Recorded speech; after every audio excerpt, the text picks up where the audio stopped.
Hello and thank you for tuning in to watch my video. We're going to begin this with a couple of still shots of what the bathroom looked like prior to renovation. It was suggested that I record my work. Since I had already done demo, this is where we're picking it up. I've already set electrical boxes for new lighting and made a cutout, modified the cutout for the new recessed mirror which will be installed. Here I'm planning out where the new plumbing will go for the new sink, and we'll be running wiring for the new lights, venting, new vent that will be going in. There was no venting in this bathroom prior to this renovation. It had problems with issues with mold buildup, so now we're gonna, which will help mitigate that by installing some venting which will go outside the house. Here we're just running wiring and some duct work to outside. Flexible holes. So wiring for the vent, wiring for the lighting over the shower. And also for the heated floor. It's an electric heated floor system.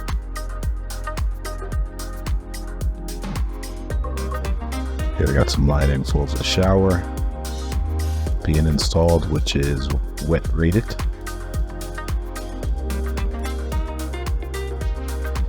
Here I'm installing some blocking for the wall board, which will be going up all around the room and in the shower area. Previously there was wire mesh, lath, and plaster in this room, so I guess there was no need back in those days to put any blocking around the perimeter. So getting that addressed now for the ceiling and for the walls.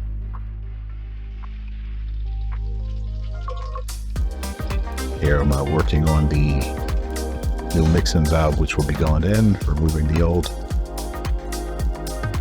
We'll go to skip ahead, missed the video of actually installing this mixing valve, but we'll catch it on the next one. Here I'm fixing the floor, changing the floor drain and the subfloor, which was had some rot from the previous shower, which was leaking, I guess, over the years, and had some rot on the board, that tongue and groove subfloor. And I'm patching the floor and addressing the drain and making a new connection for it to accommodate the floor fix drain which will be installed. Here, moving on to the go board, as you see the mixing valve, the new mixing valve is installed. Installing go board, using sealant, using vinyl adhesive caulk and between the seams, so you can use whatever manufacturer suggests. Making sure to fill every connection point between the boards with the caulk, and then making that caulk overlap all the seams, covering all the screw points.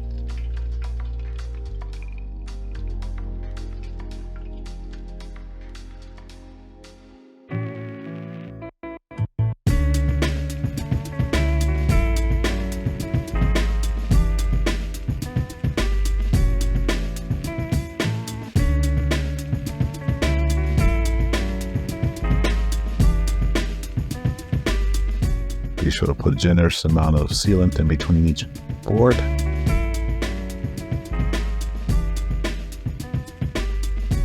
Here I'm setting up the floor, installing the wire mesh. We have some tar paper, so I'm gonna pour some, do a dry pack over that floor eventually. Here, continuing to go board around, have a little piece of dent shield. Works just fine on that side piece there. It's a little build out to build it down to accommodate for the size shower door, glass door that will be installed.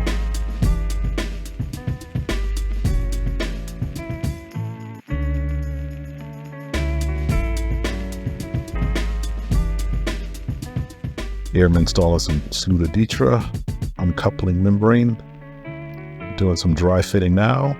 And after that, it'll be wet set with thin set.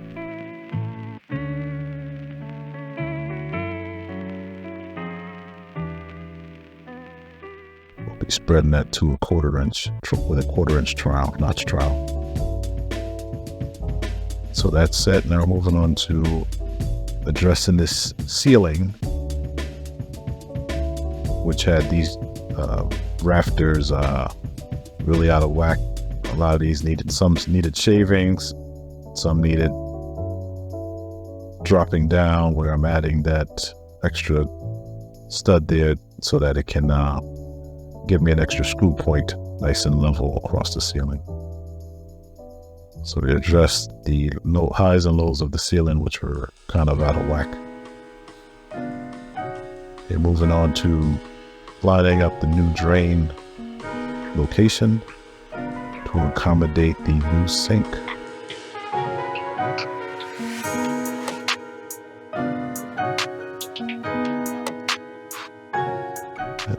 Here we are, moving on to some more sheet rocking.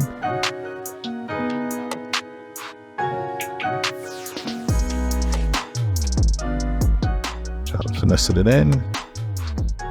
There we go. Sometimes I measure out, and sometimes I just put a little sheetrock dust or caulk or something on the boxes, and then just cut it from the backside. Of which I'm doing that technique this time.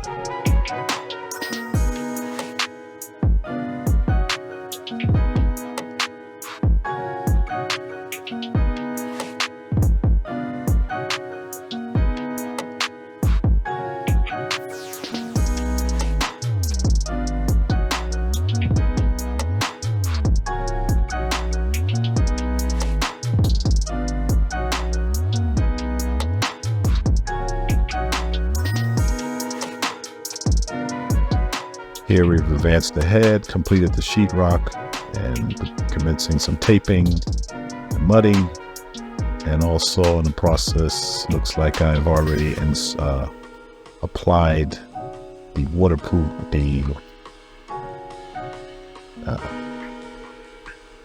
liquid membrane waterproofing in the shower area. We have used at this time Hydroban. We had 2 coats on the shower walls all around, including the floor, which I've already floated the floor. Pitch down to the drain from the exterior floor. This is a curbless installation. And with some more coating, mud, and taping.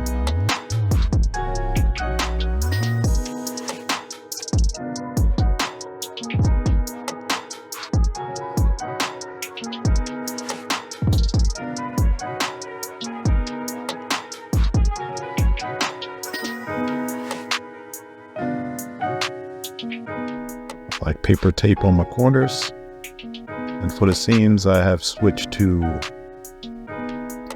fiber fused on my seams, which has been working out really well. So still stick to the paper on the corners, and then fiber fuse I've shifted to my seams and joints.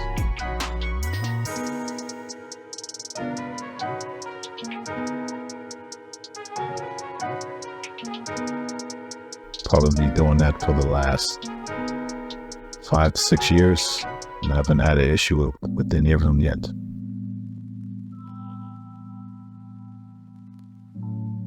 Here we're beginning tiling, so I've tiled the floor. So start on the floor, and then I like to move up my back wall is where I will tile up first. We're just setting this floor tile.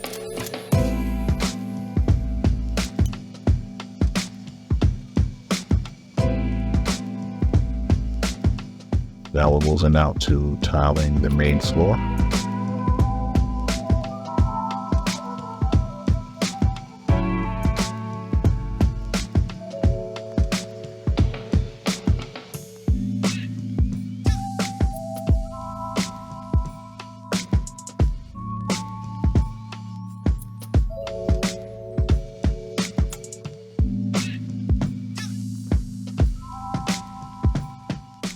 Standard flooring process. I like to use the leveling clips.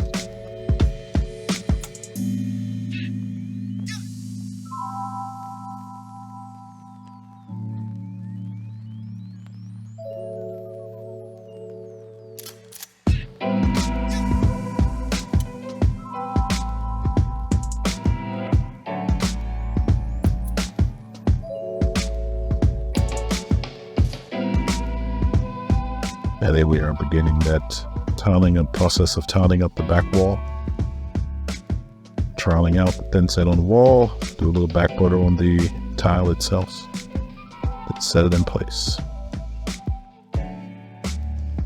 Did not do the leveling clip process on here, whereas I know I had this wall perfectly flat. These walls are great, so just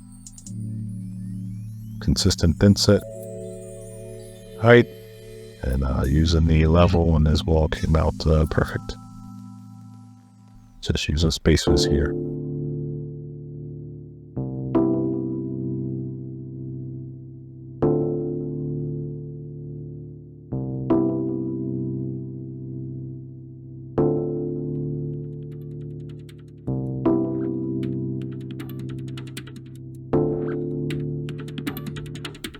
So I'm going to skip ahead to the right wall. Did not get the camera out going up the left side, which is the same process as you see on the right.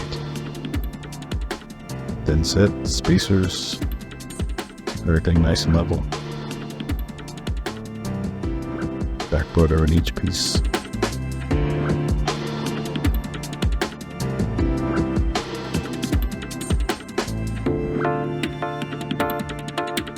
Here I am getting some, got the grout done, some caulking, and priming everything. As you see, everything was sanded and primed. Nice smooth finish. Then we got a paint on the ceiling. Final touches, and then we have some paint going on the walls. So nice and perfect on everything. I know we're missing some of the process here, but we'll do better with coverage on the next video. It's quite a challenge remembering doing your work also with turning back on the camera. So we'll end it as we began it, showing some stills and video of the finished project. Thank you for tuning in, and I hope you enjoyed this one.